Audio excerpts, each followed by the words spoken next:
नागपूरमध्ये आरक्षण उपवर्गीकरणाच्या विरोधात मोठा जन आक्रोश मोर्चा काढण्यात आला।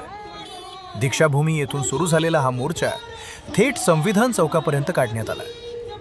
आरक्षणाच्या मूळ संरचनेत बदल नको, आरक्षणाचे तुकडे होऊ नये या मागणीसाठी विविध सामाजिक संघटना आणि हजारो समाज बांधव आंदोलनात सहभागी झाले होते।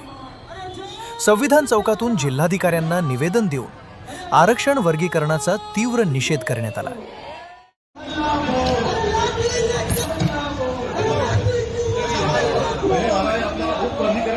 आरक्षण